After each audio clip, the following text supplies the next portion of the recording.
Поздрав и од мене до сите вас присутни и до оние кои што не следат по интернет. Ви посакувам Божи мир, Божи благослов. На почетокот би сакал да ја прашам како стоите со стресот денеска. Колку сте, немате стрес? Тоа сакам да го слушам. Сабота е ден за одмор, ден без стрес. Треба така да биде барем. На почетокот да отвориме, да не должи многу, пошто времето одминато, во Лука 4 глава 16 до 20. Лука 4 од 16 до 20. И дојде во Назарет, се мисли на Исус, каде што беше пораснал, влезе во саботен ден во синагогата според својот обичај и стана да чита. Што значи ова според својот обичај? Што е обичај? Што е според својата навика, може да кажем. Нешто што се повторува. Значи Исус секоја сабота одел во синагога. Или во црква, што би рекле денеска. Му го подадоа книжниот свиток на пророкот Исаија и го одвитка и го најде местото каде што беше напишено. Господовиот дух е на мене, зашто ме помаза и ме испрати да им го проповедам на бедните, да ги исцелам скрушените по срце, да им навестам на заробениците дека ќе бидат пуштени, на слепите дека ќе прогледаат, да ги пуштам на слобода на патените и да ја навестам благопријатната Господова година. Ова е делот од Исаија во која глава? 61 глава на почетокот, да. Го завитка свитокот, му го врати на службеникот и седна, а очите на сите во синагогата беа свртени кон него. Ова може да кажеме дека е фактички почетокот на јавната служба на Христа. И интересно цитира стихови од Исаија 61 глава, кои што всушност ја опишуваат неговата служба. Сабота е, во синагогата Исус чита од Исаија 61 глава, чита дел кој што всушност ќе стане дел од неговиот живот во тие 3,5 години од неговата служба. Значи, Исус им проповедаше, на луѓето ги исцелуваше скрушените по срце, заробениците ги пушташе на слобода и сите оние кои што беа обседнати, заробени на било кој начин, им ја навестуваше благопријатната Господова година. Значи Исус ја започнува својата служба на ден саботен со порака во која што презентира во синагогата што всушност ќе биде и каква ќе биде неговата мисија, неговата служба на земјата. И сега читаме неколку делови од Библијата, од Евангелијата поготово, каде што баш го гледаме ова на дело. Најнапред во Марко ќе отвориме во првата глава. Марко 1.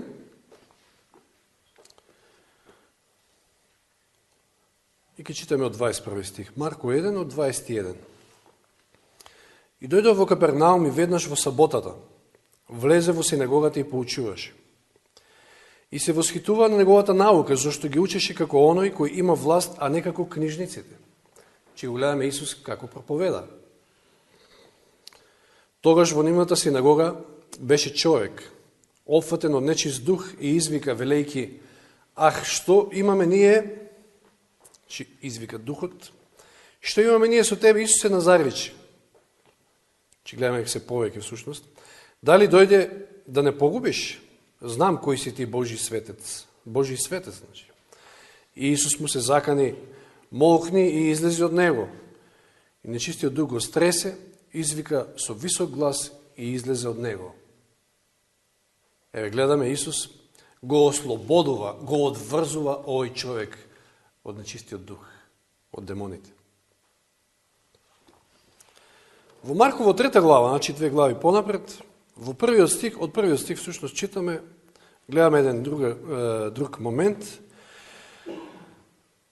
И влезе пак во синагогата. И таму имаше човек со исушена рака.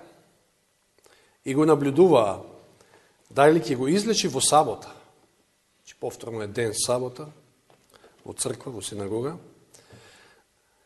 Го наблюдува дали ќе го излечи во сабота за да го обвинат и му рече на човекот кој имаше сува рака, застани на среде, да може сите да видат. Појасно да се види. Им рече дали е дозволено во сабота да се прави добро или зло. Да се спаси душа или да се погуби. А тие молчеа, зашто со ваков речник им се обраќа. Затоа што тие планираат да го убијат. А тој се труди да помогне, да исцели, да во оваа ситуација, значи, да му ја поврати сувата рака на овој човек. Тие молчеа немаше што да кажат, како што ќе молчат и во многу ситуации. Не можеле со мудрост Божија. Петиот стих вели, тоаш ги изгледа наоколу со гнев и натажен заради закоравеноста на нивните срца, му рече на човекот, протегни ја раката, и тој ја протегна и стана пак здрава неговата рака. А фарисеите кога излегува, веднаш се советуваа со иродовците против него за да го уништат. Значи, погрешно е да се исцели рака во сабота, да се исцелува рака, а може да се планира убиство. А за да биде иронијата поголема, знаете ли што имало во рабинските закони запишано? Стоело дека е погрешно да се убие било што носи живот во сабота. Значи, нека е и комарец или мува. Нешто најситно. Која е иронија? Тие се спремаат да го убијат Творецот, а во своите закони, во нивните закони стои запишено дека ништо живо, ништо што носи живот во себе, не смее да се убие во саботен ден.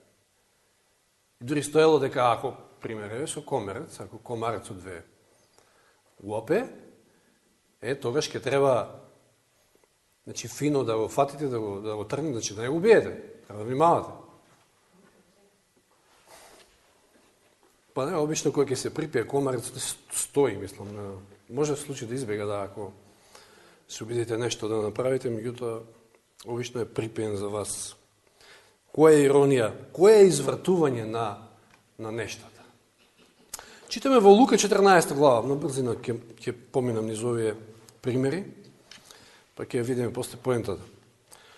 Лука 14 од 1 до 6. Кога еднаш во саботен ден влезе во куќата на некој фарисејски старешина. Каде влегол Исус?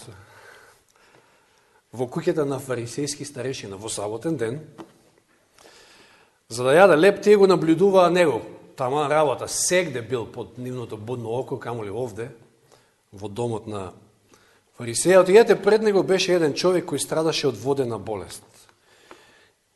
И Исус проговори им рече на закониците и фарисеите: дозволено ли е да се лекува во сабота или не?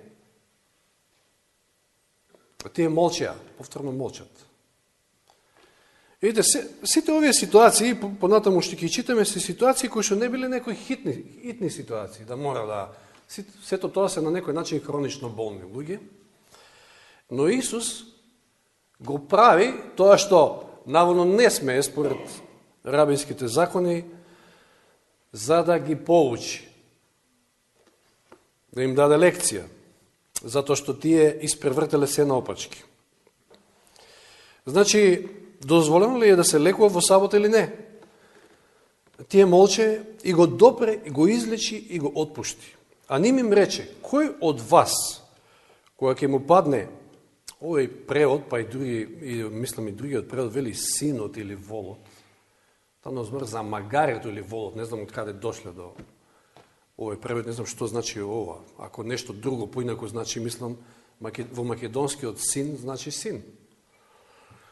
Но ако читате King James или еве Даничич Караджич, убаво си стои магарето, ослето, магарето, да, или волот во кладенец. Кој од вас кој ќе му падне магарето или волот во кладенец, не ќе го извади веднаш во сабота, истиот тој ден.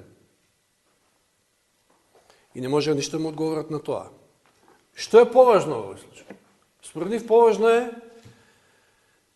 животното, кое што може се мачи неколку часа, некој час, еве, паднало, па тие се спремни да го извадат, а човекот кој што со години се мачи, го мачи болест, тешка болест, не е битен.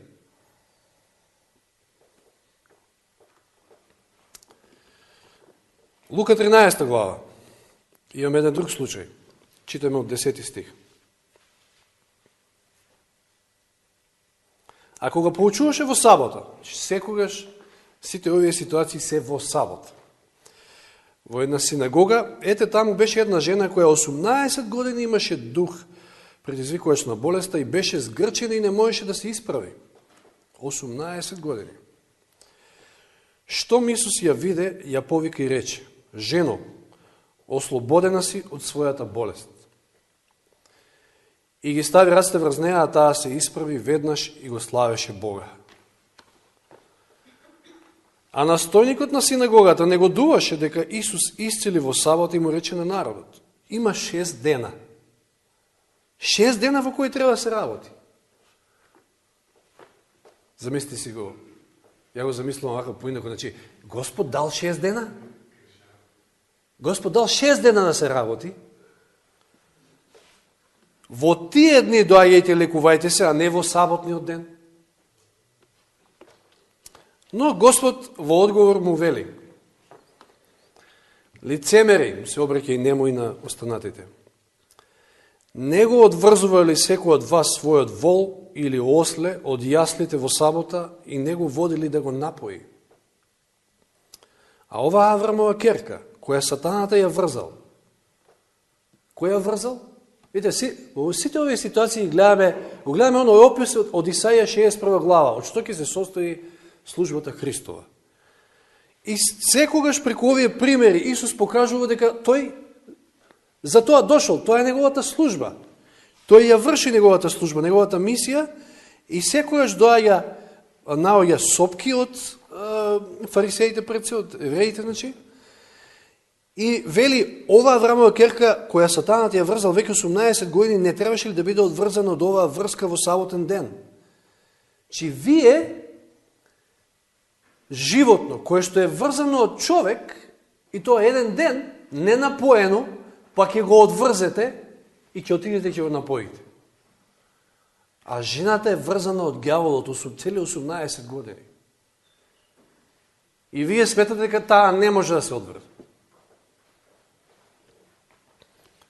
Значи имаме од една страна жена, човечко бите, од друга страна животно. Ова врзано од ѓаволот 18 години, од друга страна врзано живенче некој дали еден ден, прашање и дали еден ден. И тоа врзано од човек. Жената страда од една страна од тешка болест, а животното што пострадало? Не се напило вода неколку часа или еден ден.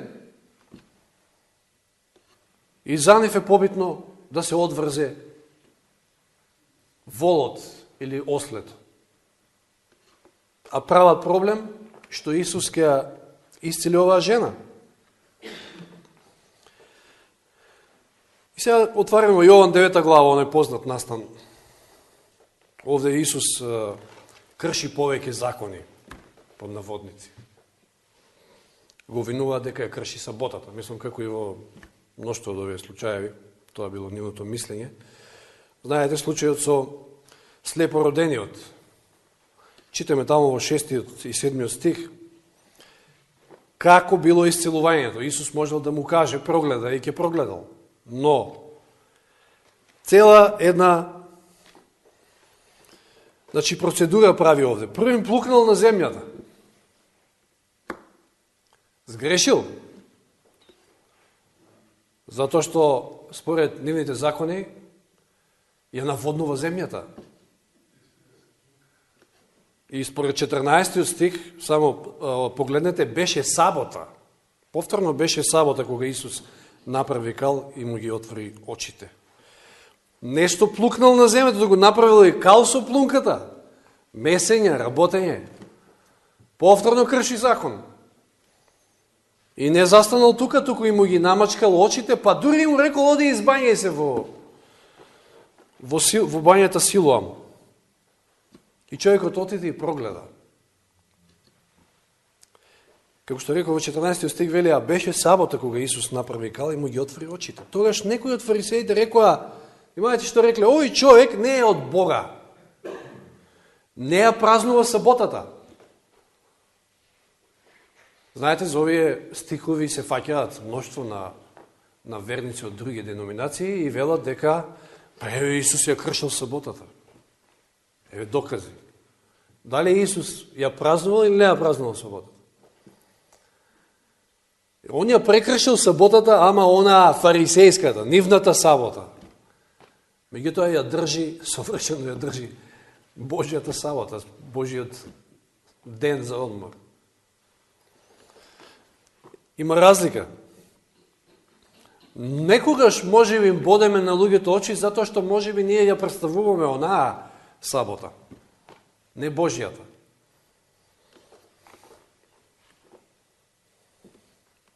Значи, односно не можеме доволно јасно да им посведочиме за светоста на саботата. Сите овие исцелувања во сабота, намерно Исус ги прави, и за да им одржи лекција, за да им укаже на тоа колку сите тие, фарисеите го извртеле законот со тие своји закончиња и подзакончиња и уредби, кои што самите си ги доделе, и за да им покаже дека тоа е исполнување на зборовите што ги кажал во синагогата, кога го чита оној свиток од Исаија. Сега да отвориме во Второ Законие, во 5 глава. Знаеме, сите добро да знаеме, може би и на памет, 4-та заповед,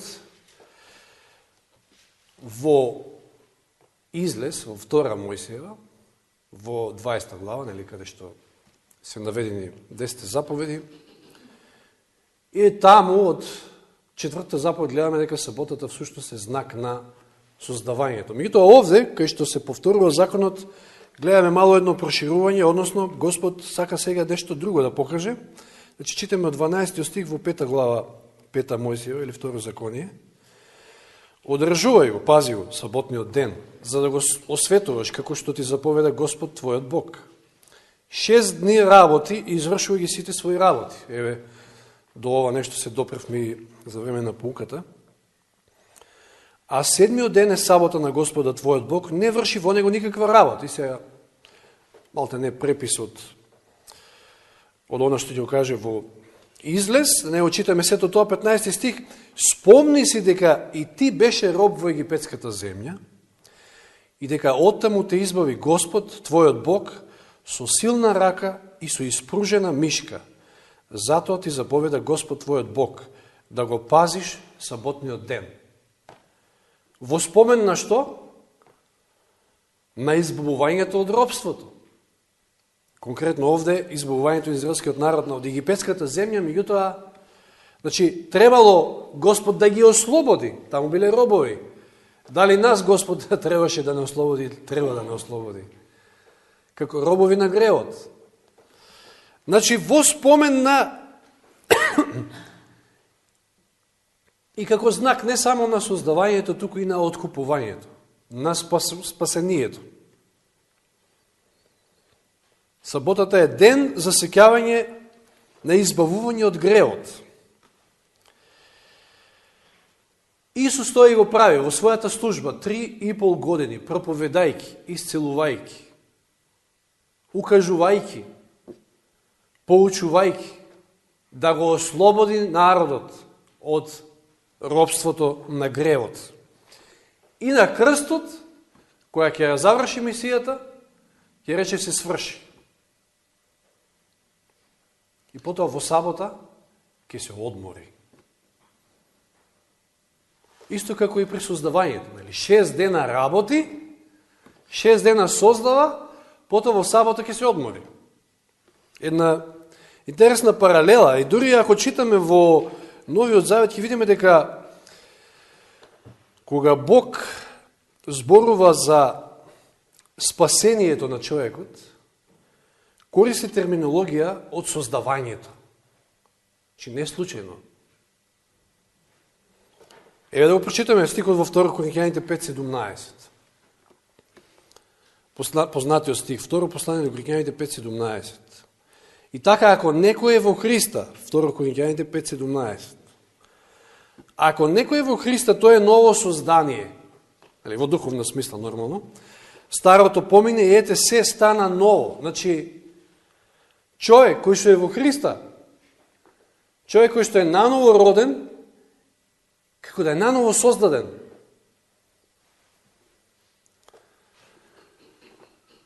Кога Господ го опишува спасението на човекот, се допира до создавањето.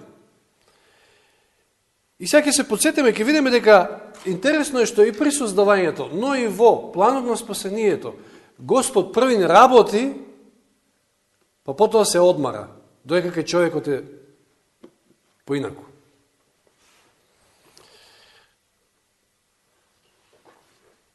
Ајде, за да стигнеме до таму, да ги прочитаме оние прекрасни стихови на Павле во Ефесијаните 2 глава од 8 до 10.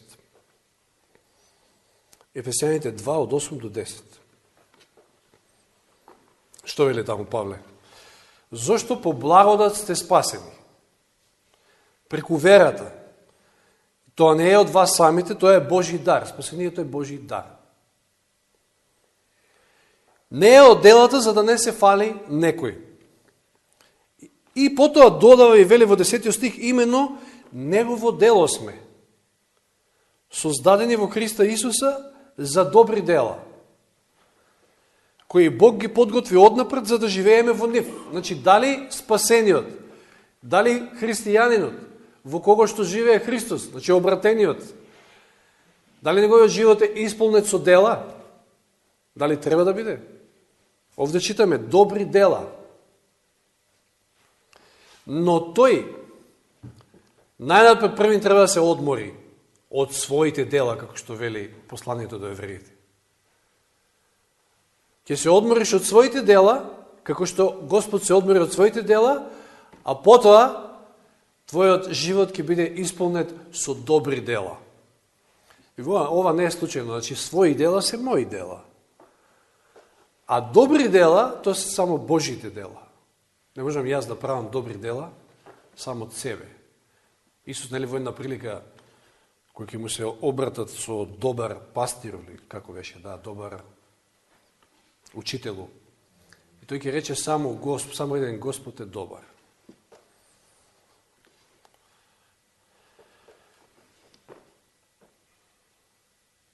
Да, учител е добар. Ајде сега да отвориме во Битие, 1 глава, 1 стих. Да ја повлечеме уште по препознатливо, по впечатливо оваа паралела. Во почетокот Бог ги создаде небото и земјата. И да не читаме понатаму, целата таа глава се однесува на 6 дена на создавање. Еве и до тоа се допревме за време на поуката. По еден редослед, по еден ред, Господ, и тоа Исус, создава. Создал се, завршил, кога завршил? Со создавањето во 6 ден, откако го создал човекот. И се вели во 31 стих, од истата таа 1 глава, и Бог виде се што направи. И ете беше многу добро. И бидна вечер, па утро, 6 ден. Така беа довршени небото, првиот стих од 2 глава, и земјата со сето свое воинство, и на 7 ден Бог ги заврши своите дела што ги направи и се одмори во 7 ден од сите своји дела што ги направи. Едно тешко прашање. Дали човекот имаше удел во овие дела на создавање? Човекот не беше ни создаден, нели? Го немаше, не постоеше. Никаков удел, ама баш никаков удел. И кој е првиот негов ден од животот? Денот кога треба да се одмори со Господа. Господ создава и потоа 7 ден ќе одмори. Но човекот сега треба да стартува со одмор. Најнапред да се одмори со Господа и во тој ден, значи, требало да се воодушевува на сето на што Господ го создал. Да го величе Господа, да го слави Господа. И потоа да тргне од првиот ден во седмицата на работа. Не за џабе им дал лозија таму, да се грижат за него. Градината. Целокупната градина. Дали човекот има некаков удел во спасението? Повторно, никаков удел нема. Еве, гледаме, се што правил Исус. Лечел, исцелувал, изгонувал демони, поучувал.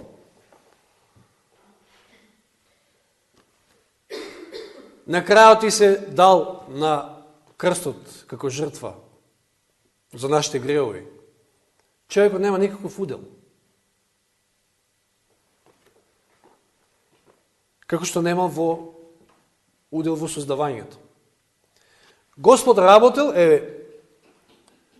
го гледаме Исуса 3,5 години.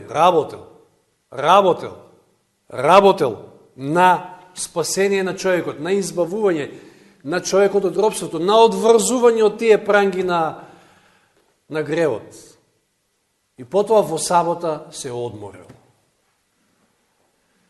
Но човекот и во овој случај треба да стартува со одмор, за разлика од Бога. Тој треба да се одмори од своите дела и потоа неговиот живот, во кој што живее Христос, делувајќи преку него, ќе ги врши оние добри дела.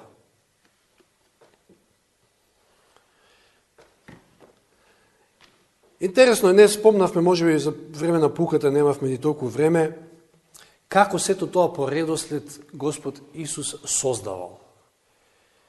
Создал се, значи по еден одреден ред и не случајно, за да на крајот го создаде човекот. Значи човекот дошол на готово, да кажам така.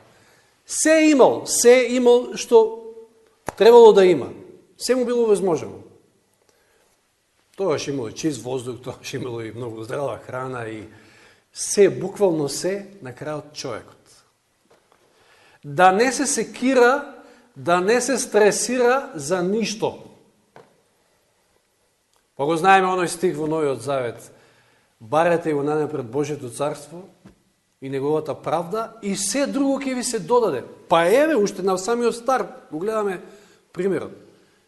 Господ се обезбедил и на крајот го создава човекот. Има се. Ништо не... Дури, знаете, кога спомнав дека човекот немал никаков удел во создавањето, не видел воопшто, затоа што не бил ни создаден, дури Адам не го видел создавањето ни на Ева. Нели? Господ му дал сон.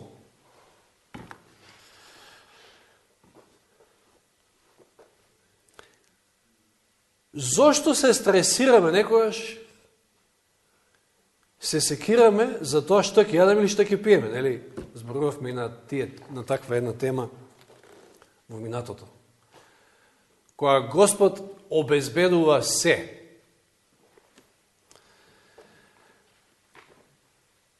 И често пати се случува, ќе дојдеме во сабота, па со целиот тој товар од животот, па кредитот уште ми виси над глава, па како ќе го платам, па не знам, па не мора да е кредит. Било што, значи, од живот. Било каква некоја тежина. И ќе дојдеме, може би, тука и не само што ние сме под стрес, туку со оние фрустрации ќе земеме, ќе ги стресираме сите тука. Зарем не е тоа показател дека ни недостасува оној одмор во Христа, одмор во Господа, покојот. Да оставиме се. Зошто се грижиме? Господ обезбедил се. Тоа во таа сфера, во другата сфера. Што имаме ние да се секираме за нашето спасение? Па нели Господ направил се? Нормално го знаеме оној наш дел, кој што е многу битен. Меѓутоа, дали ние нешто можеме да додадеме или да одземеме? Па нели спасението е дар? Зошто ние да си ствараме стресови, секирации, па дали ова вака треба да го направам, дали она треба онака да го направам? Ги видовме оние примери, не случайно ги видовме примерите и не случайно Исус послужил како пример во ден саботен, секаде кај што бил, за да ги поучи фарисеите дека тие направиле од саботата, кој што треба да биде ден без стрес, ден на мир, на одмор, ама баш еден стресен ден. Замислите си, сега ако можам да се сетам на некои од тие работи што сум ги читал околу тие нивни правила, во петокот треба да си го отвориш чадорот, затоа што во сабота може ќе врне дожд. Па треба да мислиш на тоа. Па треба, не знам, ќе тргнеш на црква, па треба да ги броиш чекорите, може и колку треба чекори да направиш, па не знам, може е топло и жешко сонце, а не смеело ни шешир да се носи, па тоа е личело како разапнување на шатор, не знам што ти е таму. Значи, работи на кои што ние се смееме денеска, но работи кои што, па не за тоа време, не зборам за тоа време, за денеска. Работи кои што само можат да не го пореметат мирот во саботниот ден. Затоа на почетокот ве прашав како сте со стресот денеска. Значи, ако живееме со вера во Господ како Создател, оној кој што дал и дава се, нема потреба од тие фрустрации. Што ќе јадам, што ќе пијам или како ќе биде понатаму, дали ќе најдам работа или било што. Предете му сето тоа на Господа. Уште па и саботата, во сабота да се фрустрирате, па и да ги фрустрирате може би другите тука. Или исто во другиот смисол. Во смисол, во поглед на спасението. Па тоа е обезбедено, тоа е бесплатен дар. Што има ние тука да се секираме? И да правиме товар од саботата, како што тоа го правиле фарисеите. Нели во Исаија вели сабота да ти биде милина? Да, точно, треба да ги воздржуваш својата нога, вика, од разноразни дејности кои што не треба да ги правиш во тој ден. Меѓутоа, ништо повеќе од тоа. Саботата треба да биде ден за одмор, да ги оставиме грижите, да положиме се на страна и да му се предадеме на Господа. Темата ја насловив како одмор од стрес. Саботата треба да биде и одмор од стрес, и не само саботата. Ако живееме со Господа, тогаш треба да бидеме растоварени секој ден. И иако има, значи, како што видовме во пуката, некои изненадни настани кои што може да се случат во нашиот живот, да го поремета тој наш ритам, меѓутоа целосно предадете му се на Господа. Имајте целосна доверба во Него. Тој обезбедил се, во секој смисол. Зошто да си го нарушуваме својот мир? Значи, нека Господ ни помогне да ја држиме Божјата сабота. Да одмориме своите дела, да не се обидуваме како фарисеите, да си создаваме фрустрации, стресови, немир на душата и секој ден, а посебно и саботниот ден. Сабота е ден на одмор, на славење, на радост, каде што го величаме Неговото име, затоа што Тој е заслужен за се. Нека му е слава на Господа. Амин.